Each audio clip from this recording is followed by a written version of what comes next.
So we're going to talk about crazy uncles and crazy aunts and people who are trying to help and people who are going to do it themselves and all sorts of little stuff. I put it in the version of a top 10 nightmares of estate planning, just to try to organize some of the nightmares that I have messed around with. Hold on a second, I got some more people coming in. I could care less if you stop and ask me questions. I'm not on that much of a roll yet, so it's not going to bother me. How are you? How are you? You two together? No. Okay. But she'll need her own. Okay. I'm not sure. So the first one that I have is you don't have a will. Now, there are some people who do not need wills. They are few and far between, but there are some people that don't need wills. Every once in a while, I'll have somebody come in and they are, 90 years old, and they have one child, and that child has no children. And you talk to them about assets, they got no assets. They have maybe a house and a car. People who are that simple sometimes don't need a will. A will is really to choose, who's going to be in charge of the estate and choose where the estate's going to go. If you have one person who's going to be in charge and one person who's going to get everything, you can, unless that person is going to sit and argue with themselves in the corner, which has happened to me before, then you're not going to have a situation where you're even going to need a will. I mean, everything is going to go. The intestate statutes say if you have one child, everything's going to go to that one child. Now, most of my situations are not that clear, but every once in a while they are. But I have many people who have one child or two children, and they just don't seem to think they need a will. There are many reasons that you may need a will. You may have a child who is overseas. It's very difficult to deal with a child who's overseas. It's very difficult for them to get anything signed. I've had people in India before. I would ask them how long it took them to get to a notary. It was like 3 days by train to get to a notary.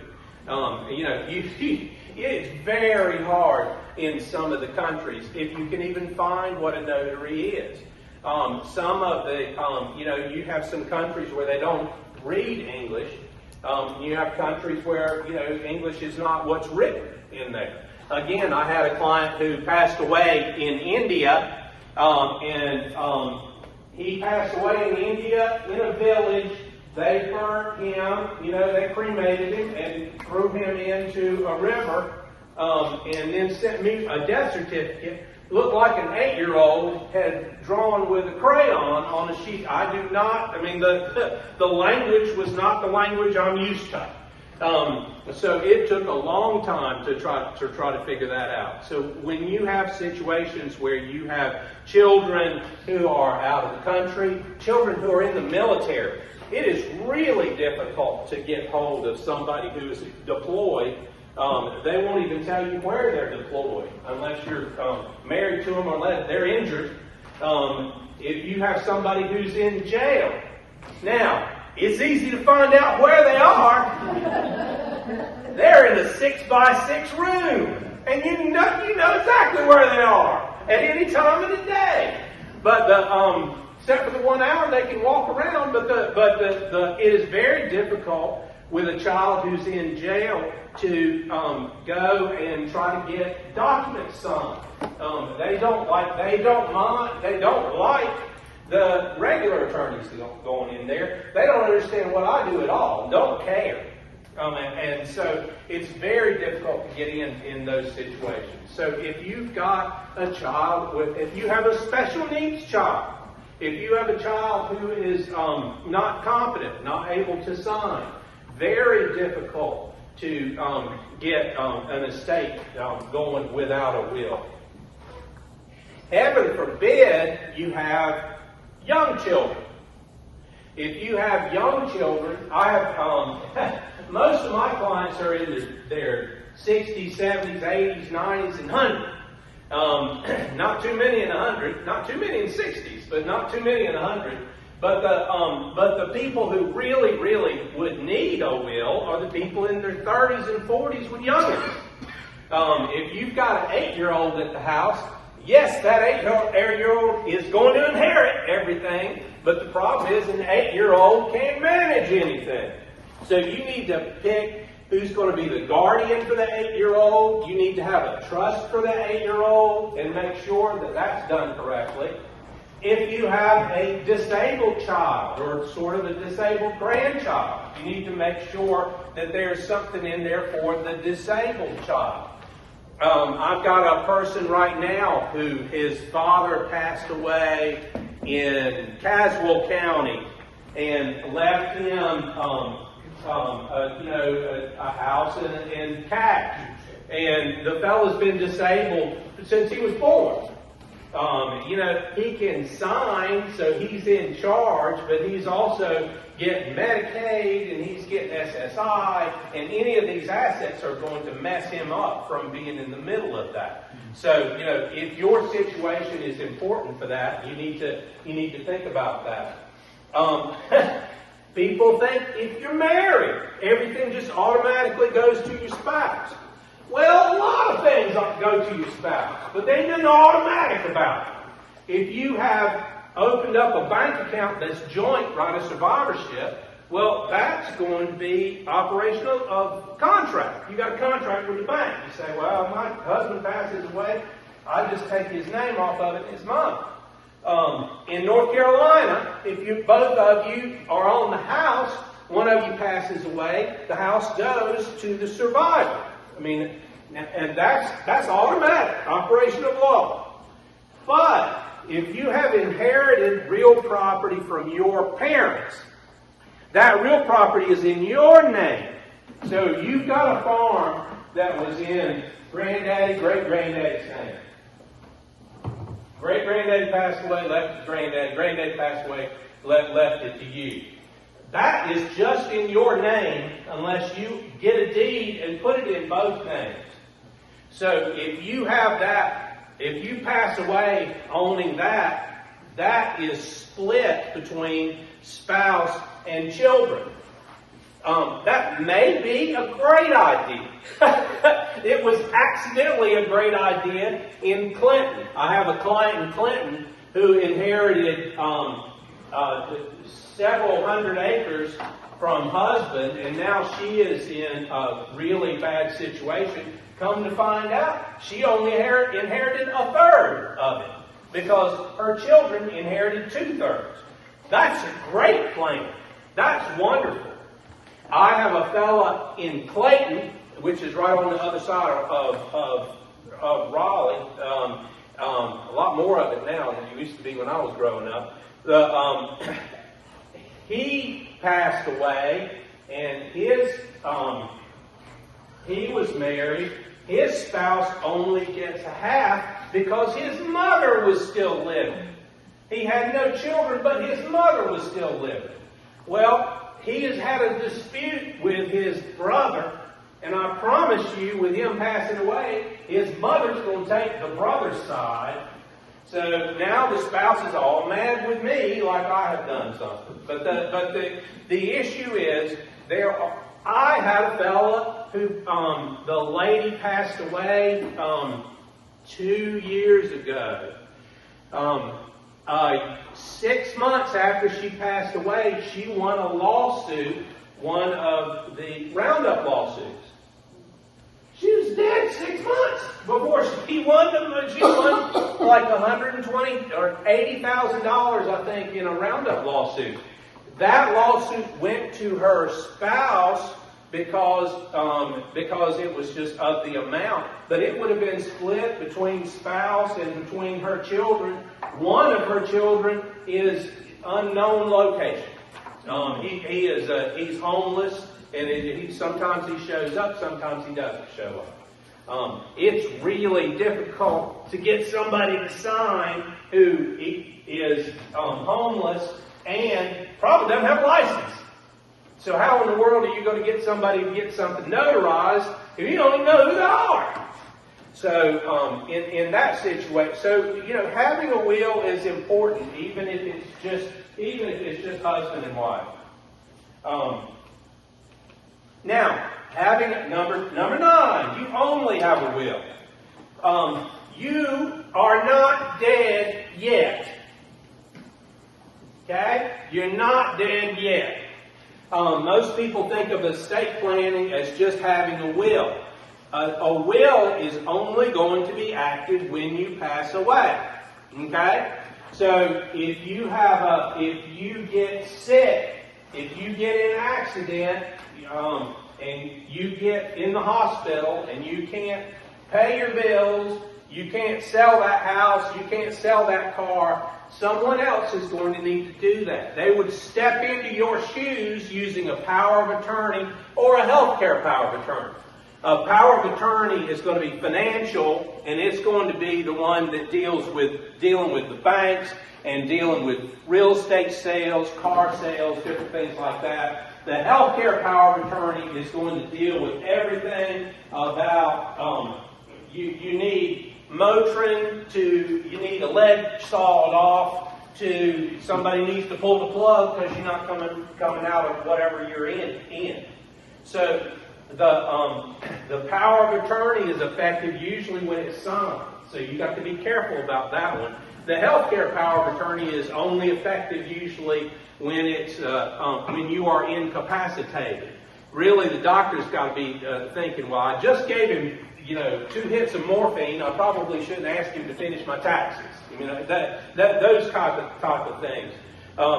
So those documents work together, but it works together on a continuum. You've got the will right here when you passed away. Before that, you're talking about power of attorney and healthcare power of attorney because you ain't dead yet. It is very difficult. It's much easier to deal with dead people. Dead people are easy to deal with. It's easy to prove dead people are dead. You show up with a death certificate, and they're dead. If you have if someone is sick and cannot show up, it's really difficult to have a discussion with a bank or with a real estate attorney about why they're not showing up. So you have to be really careful in that situation to make sure. I personally think, now, shoot me, my children don't have one, but I personally think that you ought to have a power of attorney, healthcare power of attorney when you graduate high school. I've started trying to get my clients to come in and say, just bring your kids in. I'll do it $50 for all of them. I'll just do power of attorney, healthcare power of attorney.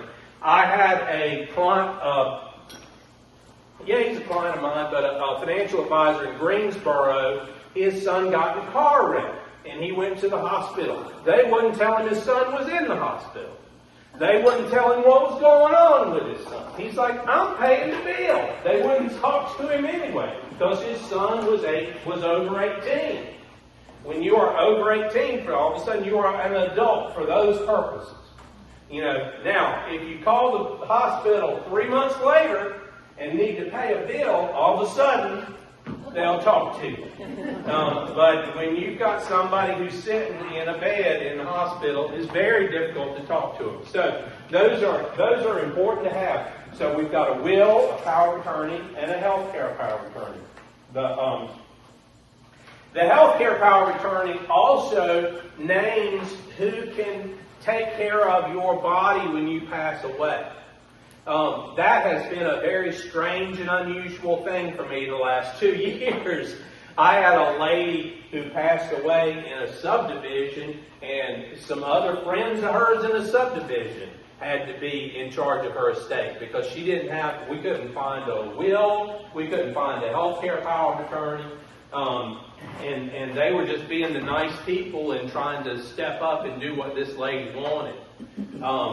I've also had a lady who passed away, and her stepchildren, her husband passed away, and his children took the remains and never let her know where they were. I mean, so it gets really, really scary dealing with these people. With the mixed marriages, when you've got his and hers children like towels. You've got he's got 2 and she's got 3, and nobody's talking to everybody else. So much fun. But a healthcare power of attorney, they used to have it in the will. The executor of the will was the person who was in charge of the body and in charge of doing. Are they cremated? Are they buried? Are they, are you putting them upside down in Elvis's cowlife? Whatever's going on. Or the people who tell me they're like, I want to be cremated and shattered on the shores of Lake Gitchagumi. I mean, everybody's got their own little place that they want to and Lord, please do what you're going to do, but don't tell me. I don't want to know. Those situations, they used to put it in the will, but people don't pick up the will quickly after somebody passes away. They think it's rude. So they put it in the healthcare power of attorney because that's active before you pass away and more likely to have a better outcome with dealing with the deceased person. Do-it-yourself wills. I am torn on do-it-yourself wills. I don't make any money when you do them, but I make a lot of money when you die. That's my favorite joke. But it goes back and forth. Sometimes I've had, oh my goodness, you have little old ladies who come to find out they taught school or taught middle school or something like that. And you can tell. They were in charge of everybody in the family. They wrote the will in perfect slant of cursive all the way through. I mean, just woo! And I've had those done where I'm just like, there's nothing wrong with this. And then I've had, all sorts and manner of different things. I'm consulting right now on a will. Somebody passed away in Asheville. And they called me because they're like, well, I've given some classes on how weird wills happen. And they're like, well, hopefully Charlie can figure this out. And I mean, this guy spent hours and hours and hours trying to figure out what this will says. Because people who make wills and people who make contracts a lot of times are just dealing with what's right in front of them. They're not watching and trying to figure out all the ways the rat can move through the maze. My job is to guess what a bad place the rat can go.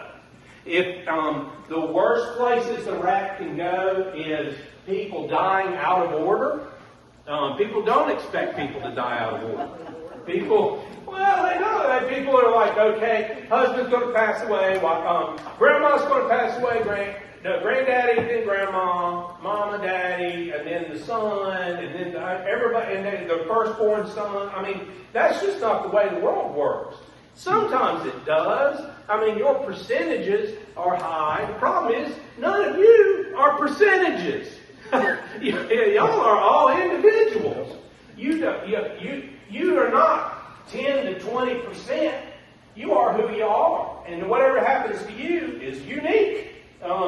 And so, if I do 10,000 of these, I've got to believe that every once in a while I'm going to have a situation where people are going to die out of order. Things are going to happen that they did not expect. I had a lady in Winston-Salem who, she had 3 CDs. She said CD A goes to child A, CD B goes to child B, CD C goes to child C. And she kept them all even. And I'm like, does anybody know this? Because if you get sick, somebody's just going to tap CDA and send a check to the rest home. And that's going to completely get rid of the A's inheritance. I've had people who went through their house, every room. I give my Zenith TV to this person. I had a lady give my reclining frog reclining frog. We found it. A reclining frog for the garden. I give this to this person. I give my favorite. I had 2 lamps. They ended up in my office for a year. One was a lady naked from the waist up, holding the light this way, and one naked lady holding the light this way.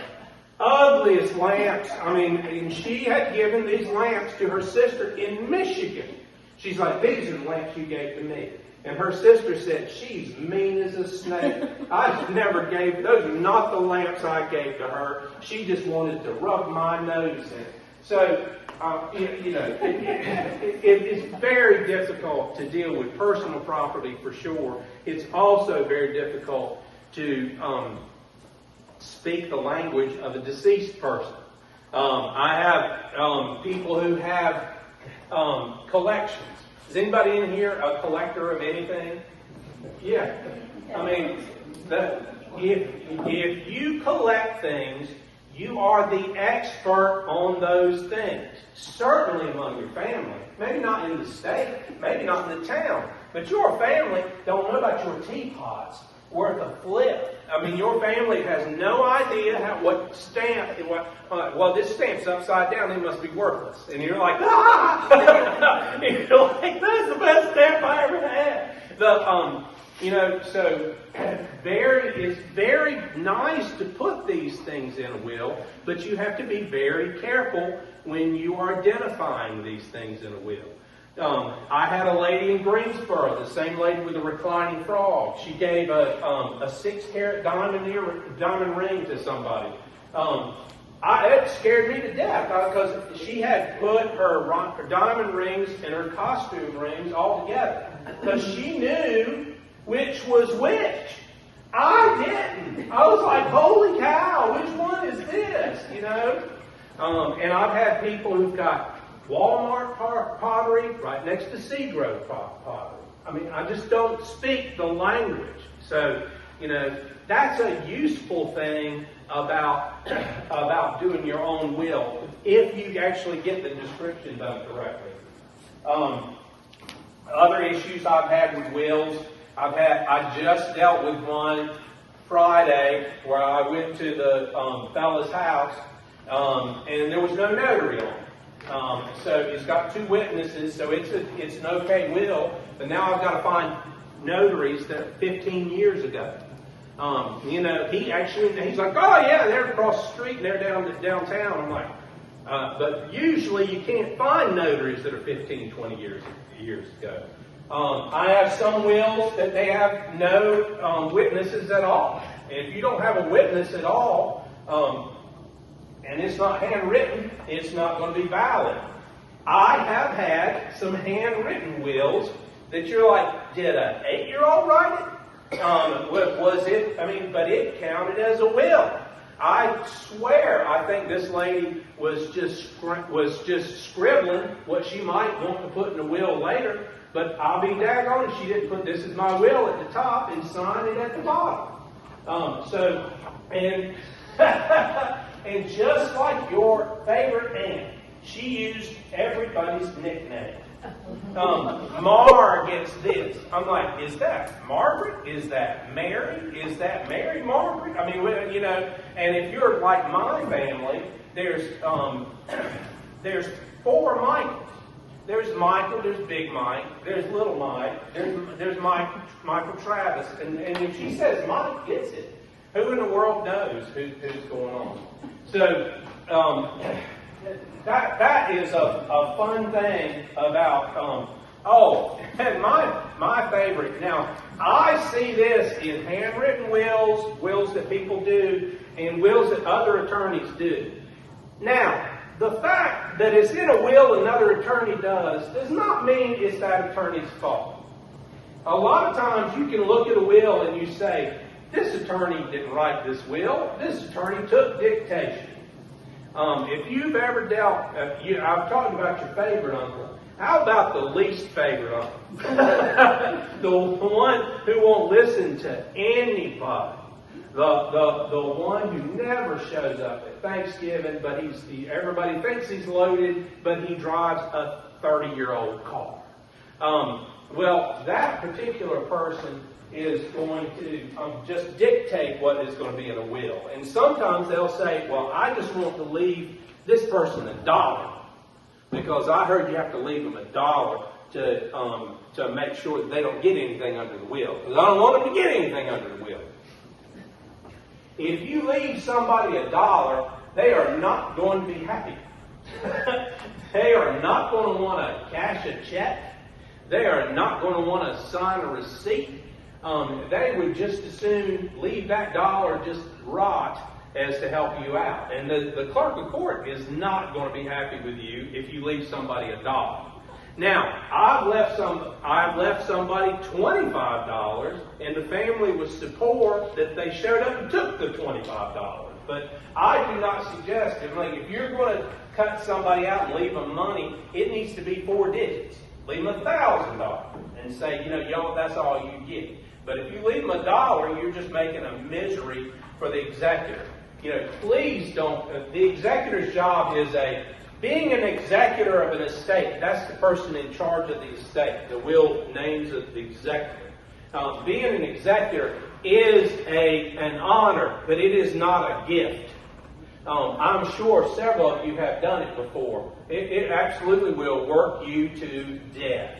And you get no thanks from it. And somehow, everywhere you walk into, it's like Adam died. It's like the first man died. They've never dealt with an estate before in their whole life. Have no idea what to do. I do not understand. Other than they're just shuffling tellers in and out of the bank so much that they're having their heads spinning. Okay, so joint assets.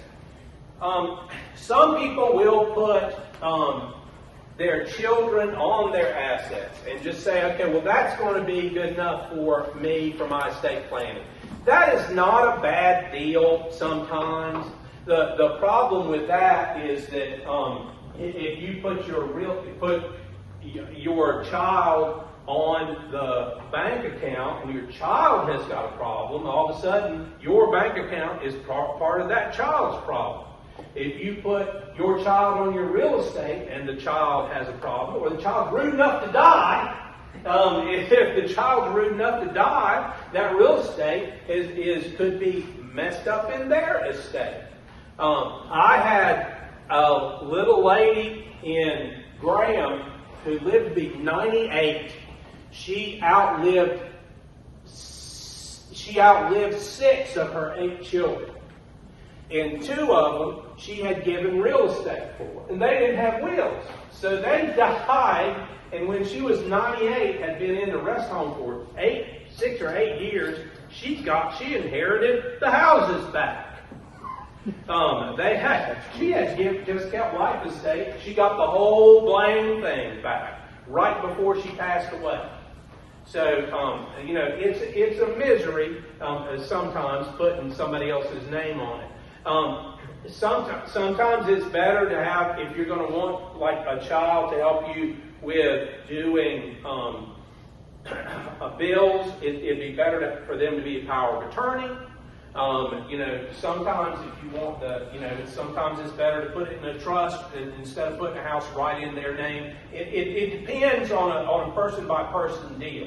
But you really need to have, again, you need to follow the rat all the way through and try to figure out what in the world, weird places the rat can get in the maze. Because just as soon as you don't, that's where you're going to be, right in the dark side of the maze with the rat. Can I ask you a question about Sure. that? You said it might be a good thing to put your children on unless your children have some kind of problem. Yeah. Like if they died before you. What other kinds of problems are you thinking of? My worst problem that I had is I had a fella, got to be close to your age, and he had an aunt who was 86. He had no children, no wife, never been married. his aunt had no husband, no children, and they were just the only people in the family. So he had opened up a joint account with her, just to sort of help her out. Well, he sort of forgot she was on it, and he used that joint account as his building account. So when she needed Medicaid, he had $350,000 in that joint account. So the people over at Medicaid said, well, she's got $350,000 in this account. He's like, she didn't put $1 in that account. He said she hadn't known that was I don't even know. He doesn't even remember. I guess she had to sign to be on the account, but other than that, she hadn't been on the account at all. That can have an issue with that. The most thing that bothers me is when you put a piece of real property in the children's name. Because I had about 17, 18 years ago, Mama gave son a piece of real property. Son, in the middle of a divorce, was rude enough to die. And so the property went to the almost ex-wife. Guess whose side Mama had taken? Not the ex-wife. She had taken the side of the deceased. So that became a huge problem just immediately. Now, being on the bank account, that's not usually a problem. That's just usually it is a warm blanket, but it's a little too short, okay? Because if you're on, a lot of people will, I call it a poor man's power of attorney. I mean, you're on Mama's account, so you can write checks. You can go into the bank and find out what's in there. But the issue is you can't sell a car, you can't move a real estate, you can't get money out of her IRA, you can't file taxes. So it's just an incomplete thing. But for that account, it's very, very useful. So that's the only thing that I'm worried about, really. Most of the time it works out just fine. Again, the most of the time it works out just fine. My issue is I've got to follow the rat to where something bad happens. I had a situation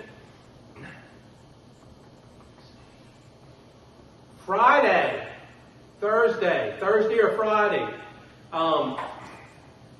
Daughter had put her mom's name on a piece of property. Daughter owned a decent percentage of it and had it right of survivorship. So the daughter would get the rest of it when Mom passed away. Guess who passed away first? The daughter passed away, and all that real estate that we were trying to protect from Mama's long-term care went to Mama. So now, daughter, who had a half interest in the real property, has nothing. None of her children have anything. Everything's now back up with Grandma. That was just Thursday or Friday. So these are you just have to be very careful about looking through and just worried about. And it's funny to talk about people dying out of order, but that's sort of the mindset that I've got to have to follow this through and just assume bad things are going to happen. That's just my job is not to blow sunshine at you. My job is to say, okay, you can take this risk, but I'm going to tell you there's just a little bit of a risk. A lot of people are willing to take the risk. They're like, man, if I pass away, I'll be dead then. I know. I had a lady who was really had just worried herself to death about doing her estate planning documents, and was worried about how she was leaving to her son, was worried about who was in charge. And she finally just stopped and she said, but I'll be dead then, right? And I'm like, well, yes, ma'am. She said, okay. And she said, that was enough. She was like, well, I'll be dead then. That's just fine. So, that's comforting. But the issue is, you try not to leave a worse situation than you had. Okay, I've already messed with number 6. Got a question. Yes, sir. Once a will is written and registered, does it ever go away? Before it's executed, does it ever go away? What a great question. You can revoke a will by ripping it up, by doing another will, even if after it's registered. Yeah, you can. So there's a couple things you can do. Just ripping it up, or writing another one. You have to rip it up. Yeah, that's right. You have to rip it up. Nobody else can rip it up. That's right. That's right. There's all sorts of court cases about somebody else ripping up the wrong will, and you know. Yeah, there may be another before. Yeah. Well, I mean, you have to, now you can rip it up at the direction of somebody else, but that's a whole lawsuit as well. I mean, these all things are all sorts of lawsuits. Now, that's before you pass away. Right. After you pass away, that will is valid for a while as well. Okay? I have had many people who just assumed, I had husband and wife who, the husband had a farm, and the wife just assumed she got the whole farm. Well, that's not what happened. When he passed away, it was split among the wife and the children. The worst situation that I had a farm in Alamance County. I think it was on the corner of Alamance and Orange, somewhere where we had a farm. No, we had a farm in Alamance County, then we had beach property. Okay. They hadn't filed the will because they're like, well, it just goes to all four of us anyway. That's not what the will said. The will said the sons got the farm property and the daughters got the beach property. One of the sons had tax problems. So if he got the beach property, he was going to have his tax problems just smeared all over everybody's problems. So this was years after the fellow passed away. That will was still valid several years after they passed away. We just had to go through the thing and engage it and put it through the administration process. Didn't have much to do because he'd been passed away for years. But that will is valid. It's just valid as long as it goes. I mean, because there is no statute that says a will gets stale after somebody passes away. So I tell people, I mean, sometimes when people pass away and there's like nothing going by the will, I said, just give it to the clerk of court and it'll just sit there, or just don't lose it. If you don't want to go through the issue of giving it to the clerk of court. But yes, sir, the wills are very personal. Somebody else can't rip it up and it's gone. No, somebody else rips it up, it's still there. They have all sorts of court cases on people marking through wills. Oh my Lord, do I have that situation? Little old men are horrible for that. They'll mark through wills and somebody was going to get 10, now they get 15. Well, if you mark through 10, they don't get 10. You put down 15, they don't get 15. Because the 10 goes away because you mark through it. The 15, to make that, you have to do a new will to give them 15. So nobody got nothing. I don't think that was the where they wanted to go in that situation. But but if you mess around with your will, whatever you do, the law's like, well, that's what a will is looked at its what is the law calls its four corners. So there is hundreds and hundreds of will cases, but your will is based on the four corners of that document, whatever you wrote in there. If you wrote like bozo to clown, they're going to try to figure out what bozo to clown meant in your will, because you are bozo to blame clown. And so they are going to go through and try to understand bozo language. And I have read stuff that seems like bozo language to me, and I can't figure out from one way to the other. So that's a great question. Question. Yes. If you want to make a change to your will, can't you do a codicil to Yep. that will instead of doing a whole new will? And yes, you can. I hardly ever do more than one codicil. Because when you do a codicil, you are changing like a paragraph or something like that. If you do more than one, all of a sudden now you've got a jigsaw puzzle. And it gets harder and harder to like draw new jigsaw puzzle pieces. and it makes it very easy to screw up. I don't like screwing up. I like to do something very normal. I will do codicils more likely for people who come in. They have relatively complex wills, and they're just saying, I just want to change this from 15 to 10. Actually, from 15 to 20. I try never to change a will to go down, because that just pokes somebody in the nose. You were getting $15,000, now you're getting $10,000 because you didn't show up at Thanksgiving. You know, that's just absolutely, that will make somebody sue that wasn't even thinking about suing. But if you're changing executors, I don't mind doing that. Now, a codicil is sort of old magic. Because nowadays, if I have done your will and I've done it in the past, all I do is pull it up and I just change that provision. So once I've got your will done, it's easier just to change, just to hit delete and put a new. I've got this little old lady in Burlington, Elon, right, way up in Burlington. I have to date her trust with a month and a year because she changes it so often. I've begun putting days. I'm like May 1st, 2026. May 3rd, 2026. Because she changes it so often. So in hers, I just do wholesale because if she doesn't think you're doing right, she will absolutely change what you are getting. And she's like, well, they're gossiping. I'm like, well, you've got to be dead. I mean, they're going. But anyway, but yes, you can do a codicil that way. But it gets dangerous. I have had many attorneys miss paragraphs when they're doing changes. They'll do a section 3 and they'll do 2 paragraphs out of section 3. They'll miss paragraph 3. It's just dangerous. It's very easy to miss things like that, especially if you just wrote it.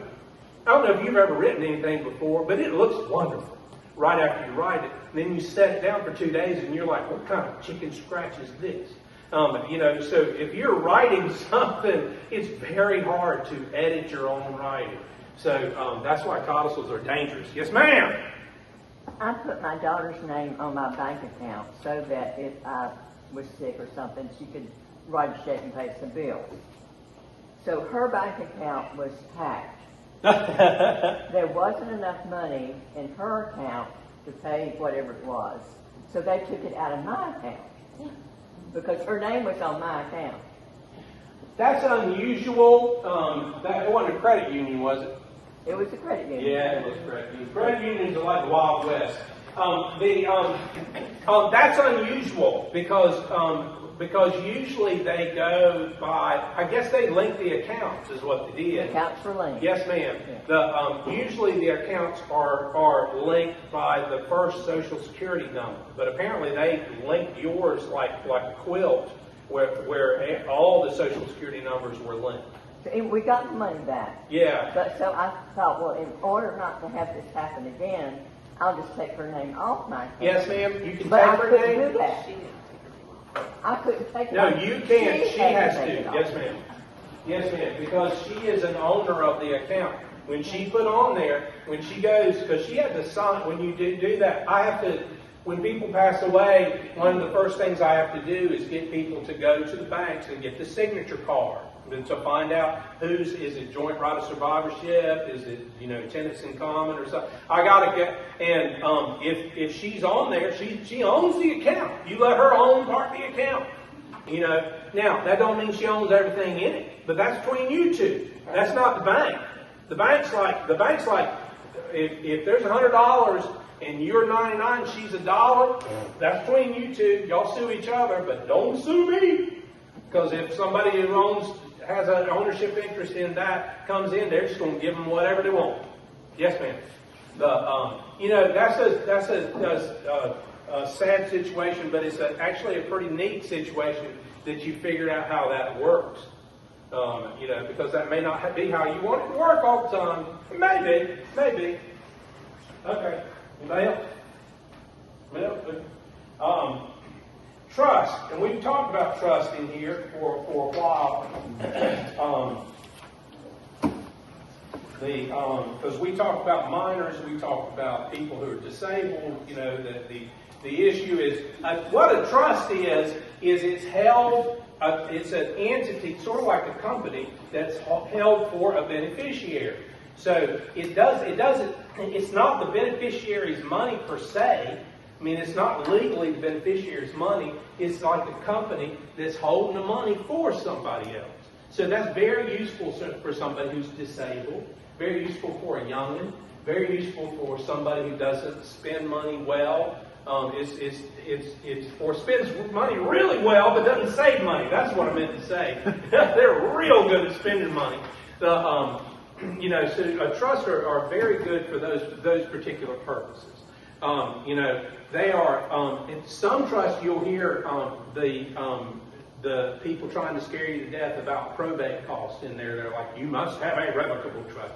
Well, maybe you need a revocable trust. I mean, everybody don't need a revocable trust. I mean, the probate is not that miserable of a situation. I mean, it's not wonderful, but it's not miserable. If you've got a business, it's nice to have a trust because then it doesn't go through the clerk of court. If you've got a big old brokerage account, it's nice to have it in trust because it doesn't go through the clerk of court. But if you've got an IRA and it's payable to your 3 children, they're just going to show up with a death certificate and split it. If you have a bank account and it's in your daughter's name, she's just going to come with a death certificate and get it out of there. If you are married and you've bought the house together, when you pass away, it just all goes to the survivor. So a lot of times you don't have a lot of probate going on. So, but I have people that have a decent amount of property. I had a guy call me Friday. He's got $10 million in real property in cash. All he's got is real property in cash. The cash would hit really well in a trust, but a real property not going to do much of nothing. So, let me see. Yeah, so what you need to think about is if somebody wants to come and sell you a trust for $5,000, you need to be thinking about what benefit is this trust going to be for me. I have had several times where I've had somebody come in and they'll have a trust and they have nothing in it, or all their assets are IRAs. I had a lady who came in 2 weeks ago. All of her asset was in an IRA. Well, I mean, no matter, you can't put it in a trust. And then she had a house in an IRA. Nothing was going to go through a trust. I mean, so there was no reason to do a trust, even though it was a sizable IRA. I mean, it was several $1 million in an IRA, but it wasn't going to go through probate. So it really didn't need a trust in that situation. How about if you've got retirement? Yeah, retirement. Retirement plan that's stock. Is it outside of an IRA? Yeah. Oh, yeah. If it's outside an IRA, yeah, that's useful to go into a trust because, my Lord, can that be irritating? Who in the world was I? Yes, ma'am. I give you a fist bump right here. Dealing with company stock is relatively miserable because it's hard enough to deal with them when you're living. When you've passed away, you've got to have an executor. They've got to go and get what you call a medallion guarantee signature. You got to find the one person in any bank who is the medallion guarantee signature person. All it is a green notary. Well, if it's in like a financial. Aha! If it's in a brokerage account, that's fun.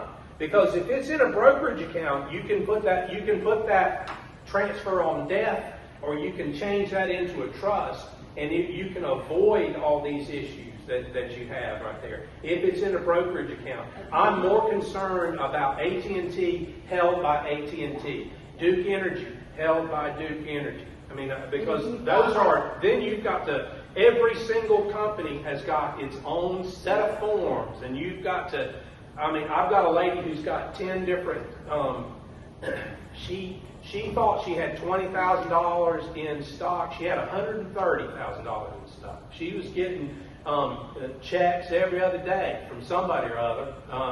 You know, my favorite, I had a fella, and this may be the last thing I say because y'all got Sunday to do. I had a fella who was a hoarder who had been an AT&T, he had been an AT&T middle executive, okay? So he was making from AT&T $4,000 a month for retirement, and he was making a couple thousand from Social Security. And he was hoarders, they don't buy anything new. Everything, they've got 30-year-old cars. They're still sitting in mama's house, 1,600 square foot house, and it's chest deep in stuff. He got so tired of cashing checks, he just stopped going in the mailbox. Them blame checks just kept on coming. They owed checks for $100, checks for $500. My Lord, will they not stop? I mean, he got to, we found $20,000 of checks. He just got so tired. So, but if they're in the brokerage account, then they're all put together, and then they just stay within the brokerage account, and you get one statement at the end of the month instead of now you're still going to get proxies in the mail and different stuff like that, but it's going to significantly reduce your misery. And if it's payable on death, it'll make it, even if it's not payable on death. I had somebody had a $300,000 Edward Jones and went through the estate. I mean, it took me a couple hours to go through it. It was not that big of a deal. This individual stock has took me days to go through it. Well, I'm down as beneficiary. Well, then you will show up. Laws are on it. You will show up with a death certificate when you're a beneficiary. They will move the stock from that account into an estate account because they want to make sure that they are catching the correct tax number on there, and then they're going to split it with whoever all beneficiaries are. Okay. Not going And to you be got that 10 years to take it all out. Yes, ma'am. I have a question about executors. Yep. We have 2 children, and one of them is not capable of being an executor, and the other one doesn't want the responsibility of being an executor. Who else do you suppose would have to choose from? I have that question going on, I don't know how many different times. It is actually the question of the month, really, for May. I've got one little old lady at Twin Lakes, whose husband has got mental issues, and I'm getting a corporate trustee for her, but she's at Twin Lakes. I mean, she's doing fine. I mean, doing real fine, if you can, a family member, some people will get, every once in a while you'll name an attorney, but they're not really that much better than anybody else. They're worse sometimes. CPA sometimes will do it, but sometimes not. All you have to do is have some sense and a little bit of time. The attorneys may have sense, but certainly don't have time and may not have sense. I just usually try to get another family member if at all possible. Or just make the freaking child who doesn't want to do it. Or I'll put it in the will. I have several times put it in the will. I'm like, well, that child gets to pick. You get to pick who it is. You don't want to do it, go find somebody. Because the issue is who you are picking. It could change whether it's a good idea based on what's going on in their life. They could have just had a cancer diagnosis. They could be going through a divorce. They could have moved to Italy. I've had all of those things happen to executives. Had one guy move to Vietnam. He would get back to me quicker than his sister. His sister was across town. It took her 3 days. He was an IT person, so he would reply back within like 30 minutes of being gone. Reassure the child that if he doesn't want the responsibility, that if we have a trust, what we have named in the trust is going to happen no matter what. Yeah, you can.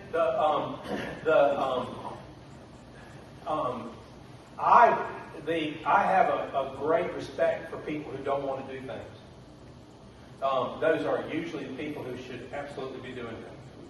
If he's got enough sense to know this is a hard job, I'm going to be all up against my brother in the middle of doing this, it's going to be a nightmare. Whew, look like you have picked somebody correct, because it's going to be a hard job. He's going to be all upside his brother, and it's going to be a nightmare. I mean, so now he may just be lazy, I don't know, or he may just, but people who don't want to do things, I get real concerned with people who are like, I've got to be in charge of everything. You get those people are nightmarish people. If they've got to be in charge of the control freaks, I've quit more states for that than I have for most other things. I'm like, y'all just walk out and go do something else. You forget my last bill. I don't even want to see your check. If I don't want to see a check, you have irritated me bad. But yes, man. I mean, you can have it where he just gets to name somebody. And if he doesn't name somebody, he's there. I mean, that's harder, but that's doable. Can you talk just a little bit about my husband and I putting our two children, putting our real estate in a trust with the two children's name? Is that the correct form? Yeah, that's right. People do that all the time. I know. They will. Is it good, bad, yes. It's good, bad, and indifferent. You look great. I don't know what your husband looks like. I sort of have to eyeball these people because they'll come in. I have people who come in on oxygen on wheelchairs, and they're like, "I want to move my stuff." I said, "You are years past being able to do anything." Because there's usually a 5-year rule about doing that transfer. People used to say it's 7. It's not 7. It's 5. It's been 5 for 20 years now. 20 years exactly. So I particularly like that because the trust allows for people passing away out of order. If a child passes away, it's still held in trust until both of you pass away. So that's how I usually tell people to do it. Because I do not like just moving property to a child, because a child could get sick, a child could get sued, a child could have tax problems. Legal issues, or just be rude enough to die. And we don't want any of that stuff to happen. And if it does happen, if it's in a trust, a lot of times you have the ability to joggle it and say, okay, well, his was going to go to him, now I'm going to give it to his wife. Or his was going to go to him, I don't like his children, I'm giving it to all I've done all these. I've given it to his other brother. I don't like nobody anymore, I'm giving it all to charity. I'm doing that. I don't like nobody. And what's the consequence if one of us or both of us die within that 5-year period? Dead people are easy. Yeah, that was my first thing I said when I stood up. Dead people are easy. There is almost no consequence at all to people who pass away quickly. My problem is live people who refuse to pass away. They go on and on and on. And I had a lady in Greensboro. The doctor said she was on her deathbed. So they didn't do any planning. So she was on her deathbed, and she was on that bed for 8 years. Same bed. It was the deathbed, but that's not what everybody was thinking about. So they didn't do any planning, and they lost, $400,000 or $500,000 by not doing that. So if you pass away, that's expected, and that's an easy situation. I don't understand this 5-year thing about the trust. A 5-year thing is just for if you're talking about long-term care situations. Oh, okay. If you're trying to do that, a regular trust it just goes in instantly, and it's just effective. If you're trying to get trying to avoid paying for long-term care expenses way in the future, then there's a 5-year look back. Medicaid has a 5-year look back. Okay. Got anybody else? I got a story. Yes. I was just wondering, so I can't remember when my great-grandpa wrote his will. How long does one will last for? Yes, sir. A lot of times you can go into, there is the Church of Latter-day Saints, I think, or Mormon. They've got a database that will allow you to go back and look at grandfather, great-grandfather. Sometimes you can pull up their wills and look at it. Sometimes you can pull up their wills if you know where they passed away, and look at that. That will is effective for whatever went under it at that point. So if it was administered, then whatever it went under that point, regardless of whether they knew about it or not. I've had several situations where people didn't know they owned real property, and the will handled that real property too. And that's a sort of a weird situation. Somebody else was, yes, ma'am. Do you determine how much it's going to cost to write a will or to make a trust by how many hours your lawyer bills you? Or Yeah, usually. Is there like a general? I usually eyeball it and I pick a number out of the sky. Is what I do. I have done 10,000, 15,000. I just know about how long. I just know how long it's going to take me. And part of it is how screwed up it's going to be if I mess it up. I've got a guy in Ashboro. He's got $25 million. He passed away. If I screwed that thing up, I'd be out. Yeah. I think it's $4 million. Is what it was what would have messed it up, and they're still messing with me now, and I'm like, yeah, I just about want to quit. And it depends on whether it doesn't really depend on how weird you want to be with it. It really depends on what kind of instrument it is. An irrevocable trust is way harder to do than a revocable trust, but and actually, the more real property you have, the weirder it is. Because I do deeds, but not, these farms just make me tired. And these old farmers just put together pieces of property like quilts. That they'll like, oh, I'll put this, I'm going to buy this. Hey, I'm going to give you that over there if you'll give me this over here. And I'm tired of that corner over there. I gave it to my son last year, but we didn't file the plat because that would have cost more to do. So that's the way it is. But I usually have set fees for that. I never ever quote a set fee for an estate because I don't know what you got. And that is better by the hour, by the minute. Because I've had these simple estates where, they had nothing in it.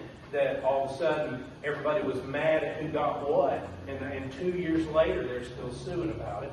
And then I've had, $5 million estates that took a weekend. Really, it took me $500 to get to open and close it and do nothing. Yes, ma'am. So if we were going to sit down and do one, what would I need to bring with me? Good sense. Be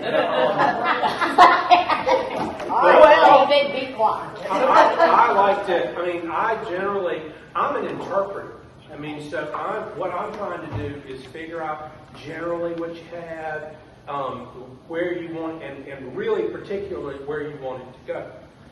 So what you have is going to change from here to there. So I had somebody email me Friday, they're like, well, I told you it was $200,000 in this account, it's actually $120,000. I'm like, I don't care. We ain't dead yet. When you're dead, I need to know the difference between 120 and 200. But right now, I do not. So the biggest deal is to have an idea about who you want to be in charge, because that's a huge deal. And I deal with that because I have many times have had the fox in charge of the hen house, and the fox is efficient. It will get rid of them eggs, it'll get rid of them hens, and then won't have to have anybody to worry about anything.